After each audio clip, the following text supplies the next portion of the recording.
I love this morning because it's absolutely fantastic that there's a space like this for women to come to, and that we get to meet other people that are already in this space, and people from many different paths, people from many different sports, and that are doing many different kinds of roles, which is so fantastic because it really broadens your mind and you can sort of navigate the space a bit better and know where to find your place in that sense, because I think that's one of the things that puts women off of joining a sports club or being part of the sports industry, because you're always constantly wondering, will I find my place in this industry? Will I be of use? What can I do with my skills? All those kinds of things. So I think having this kind of space and having all these different types of speakers from different sports and clubs and entities, rights holders, is fantastic.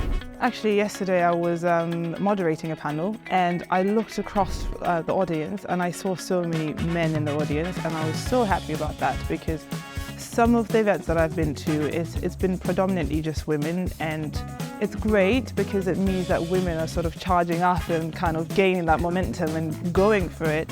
But it's also important not to alienate the sort of half of the population, because at the end of the day, if we want to make substantial change, meaningful change that lasts generations, we want to include everyone. So I was really delighted to see that in the room there were so many men, and I think it was 50-50 or even slightly more men. But I think that that's really a good thing as well. When you break down the industry and you look at all the decision makers and the people in positions of power, of course we want more women, but the reality right now is that it's mostly men. So we want those men to be in on the conversation as well, because then they can also make that change for weather. Thank you, Alex. Thank you, Laura. This has been a brilliant session. Thank you for joining us. I think actually when I started my job at Data Talks, that's when I sort of started to really understand the meaning of allyship and mentorship, and it was just, it happened organically because the person that hired me just happened to care. They really happened to care, and because we were a smaller team within the department, there was that personal relationship and conversation and all that kind of stuff. And actually, I always shout her out. So I'm going to shout her out, Santhi. She's my manager at Data Talks. And she came into my life at a point where I was trying to find a career for myself and trying to make, when you're I need to do something with my life, that point, right? And so then, through various experiences that I had loads of insecurities and questions and all those kinds of things, but I'm a very confident, caring kind of person. So I'm outwardly super confident, and I am confident, but inside I was working through just all the different issues of recognizing that I'm an asset to the company, for example, recognizing that I have something to contribute, right? Recognizing that I do belong in the conversation, and that if somebody says, Lorraine, what do you think? I can actually be honest and tell them what I think versus what I think they want me to tell them, right? And so through that personal relationship, that was sort of the beginning of when I started to feel, they talk about psychological safety in the workplace. I started to feel psychologically safe. And so I started to grow very quickly as a person and develop, because I felt safe enough to explore.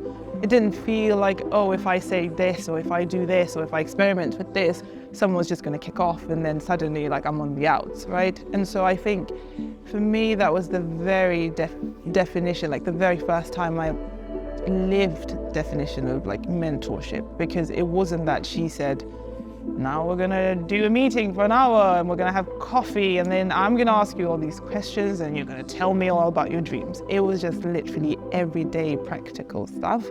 And I'm sorry if I'm being long-winded, but I remember there was a specific time when she would keep on saying to me, if there's anything you want to talk about, let me know. And she would say that, but that was not registering in my head that she actually meant that. So she'd keep saying it, she'd keep saying it, she'd keep saying it. And then eventually there was a day when I actually had something to talk to her about, but I had been putting it off for weeks, right? And I'm from Botswana, so then working in Europe, I have to have visas and all those kinds of things. And I had experiences with companies that wouldn't hire me because of the visa situation. And so that was very like a traumatic area to try to broach to an employer and that kind of stuff. And then she kept on saying, like, if you have anything to talk about. And it wasn't literally until she said it like the third time, and I was like, wait, I need a visa. I need to tell her I need a visa, right? And so then for me, like that was the epitome of just mentorship and allyship, like just the everyday practical stuff of listening, making someone feel safe, making someone feel worthy and valuable.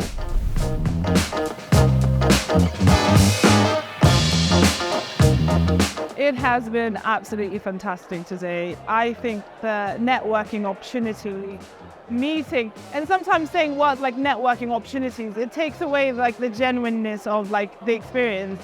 But just, I simply mean like meeting people, hearing their stories, learning from them, listening in on the panels and talking about things that you are curious about naturally, but you wouldn't know to Google them and how to Google them, right? So I think like it has been absolutely a fantastic day. Yeah. What's coming next? I think the conversation that I had with Dawn Airy and Anna Kessel, I asked Dawn, like, what can women's sports clubs learn from men's sports clubs and vice versa? And I really loved her answer about what women can learn from men's sports clubs. And I know the conversation is like, don't copy, don't compare, but it's also very good sometimes to kind of stop and kind of go, what can we learn from this side of the conversation, right? And she said something very, very powerful that I think a lot of sports clubs, like women's side especially, need to really take to heart. And that was, women's sports clubs need to understand that this game, like football and all sports, these are $1 billion games, right? So it does not make sense that the men's side are the only ones that are getting billions and billions of dollars, pounds, whatever currency you want to use, in sponsorship, in revenue, in like ticket sales, whatever, you name it. And then the women's side are not also getting the same thing, right? And I think for me, going back to my job at Data Talks, where I do work with women's sports clubs, I want to really have those conversations about like, okay, you're doing great. The momentum is quite high for like women's sports, but what are we actually doing that's tangible to turn that momentum and that publicity into commercial success? How are we making sure that we're consistently selling enough tickets, making sure that we're consistently selling like enough merchandise and getting sponsorship agreements of like high value, right? And I think this is the question that I want to pose to anyone that's going to watch this video and kind of be like, why should it just be the men's side that are getting the commercial success? Isn't it time that women's side also get that same commercial success? And this is what I'm taking with me.